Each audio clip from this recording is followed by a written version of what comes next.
कि भगवान कृष्ण के ऊपर, भगवान राम के ऊपर, भगवान विष्णु के ऊपर कोई परमात्मा नहीं। मैं भी प्रमाण के साथ बताता हूँ।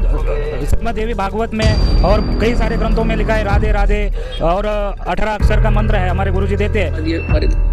अब गीता जी में कहीं भी नहीं लिखा हरे राम कृष्ण कृष्ण हरे हरे राधे राधे श्याम मिलाते हैं। कबीर परमेश्वर जी ने कहा कि आप जी ने श्री रामचंद्र जी को इस आधार से भगवान मान लिया कि उसने समुद्र पर पुल बना दिया। नहीं करता। वर्तमान समय में सबसे बड़ी भक्ति मार्ग में परेशानी ये है कि गुरुपद पर बैठे धर्म गुरु शास्त्रों से ही अलग ज्ञान व मंत्र साधकों को दे रहे हैं। और दुर्भाग्य की बात तो यह है कि भगत लोग उनके बताए मार्ग पर आंख बंद करके भरोसा कर रहे हैं। उनको कम से कम अपने गुरु द्वारा बताई भक्ति विधि को शास्त्रों से मिलाकर देखना चाहिए। हम जब भी बाज़ार से कोई भी छोटा मोटा सामान खरीदते हैं तो सबसे पहले उसकी MRP और एक्सपायरी डेट खुद से चेक करते हैं, चाहे बेचने वाला सच ही बोल रहा हो। लेकिन यहाँ तो मनुष्य जीवन की बात है। फिर यहाँ पर हम सवाल क्यों नहीं कर पाते अपने गुरुजी से? क्यों नहीं पूछते कि गुरुजी आप जो ज्ञान बता रहे हैं क्या वह शास्त्रों से प्रमाणित है? ऐसा हम क्यों कह रहे हैं? क्योंकि गीता जी अध्याय 16 श्लोक नंबर 23 में शास्त्रों से भिन्न कोई भी साधना करना व्यर्थ है, यूजलेस है।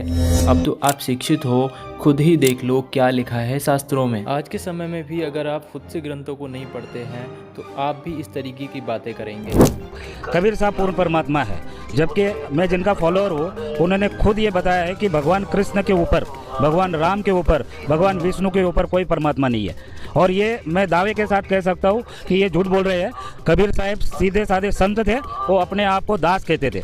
हमारे गुरु भी है, हमारे गुरु जो भी है संत अनिरुद्ध बापू जी, वो भी यही बताते हैं कि संत गरीबदास, जो संत कबीरदास जी है और जिनकी वाणी चल रही है वो दास थे, वो भगवान के दास थे। ये पूर्ण परमात्मा, पूर्ण गुरु कुछ भी बता रहे हैं और शास्त्रों में कुछ लिखा ही नहीं है। कि तुम विष्णु जी के अवतार श्री रामचंद्र जी और श्री कृष्ण जी को किन आधार से भगवान माना? कबीर जी ने बताया कि समुद्र पाट लंका गयो, सीता को भरतारे, अगस्त ऋषि ने ये सातों पी लिए, इनमें को करतार, संकट काटे विपत में, कठिन कियो संग्राम, तीनों रे नर प्राणिया ये गरुड़ बड़ो के राम, गोवर्धन श्री कृष्ण धारो और द्रोणो गिरी हनुमंत, शेष नाग सब सृष्टि उठारा, फिर इनमें कौन भगवंत।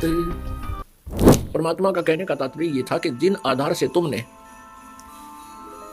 परमात्मा की पहचान की है, ये कंप्लीट गॉड की पहचान है। ऋग्वेद मंडल नंबर 9 और सूक्त 86 का मंत्र नंबर 26, इसमें लिखा कि यज्ञ करने वाले यजमानों के लिए परमात्मा, यज्ञ करने वाले माने धार्मिक अनुष्ठान यानी साधना करने वाले यजमान माने भक्तों के लिए परमात्मा सब रास्तों को सुगम करता हुआ उनके विघ्नों को मर्दन करता है और उनको पवित्र करता हुआ और अपने रूप को सरल करता हुआ वह कांति में परमात्मा, यह लिखना था कबीर देव। कवि कोई भी सर्वज्ञ नहीं हो सकता जिसको सारा ज्ञान हो। कवि कविता बना सकता है, ये कबीर देव लिखना था यहाँ पर। वो कबीर देव विद्युत के समान यानी आकाशीय बिजली की तरह सेकंड में नीचे आ जावे, क्रीड़ा करता हुआ, ऐसे ढीला करता हुआ वर्णीय पुरुष को यानी अच्छी आत्मा को प्राप्त होता है। देखिए सर, ये जो डिबेट को हम सींच रहे हैं वो प्रमाण से सींचेंगे, क्योंकि हिंदुस्तान की करोड़ों जनता इस डिबेट को देखेगी। तो आपके पास कोई प्रमाण है इस बात का?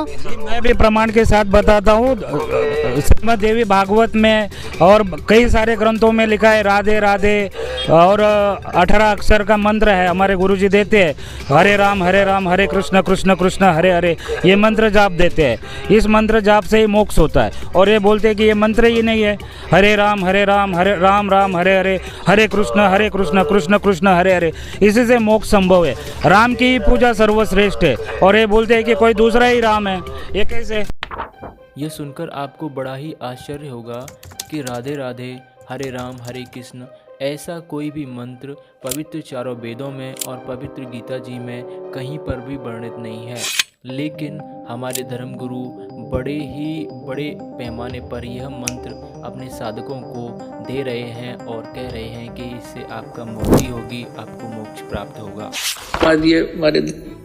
अब गीता जी में कहीं भी नहीं लिखा हरे राम कृष्ण कृष्ण हरे हरे राधे राधे श्याम राधे, है ये कोई मंत्र? ये कहाँ से लाइए? ये शास्त्र में गीता का मनमाना आचरण है।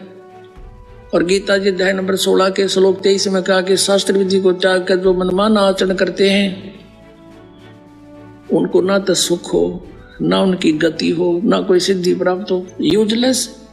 फिर कहा कि अर्जुन इससे तेरे लिए कर्तव्य और कर्तव्य की अवस्था में सदग्रंथ ही प्रमाण है, उनसे बाहर कोई भी मंत्र जाप मत कर लिए, ना तो बिरान माटी हो जाएगी।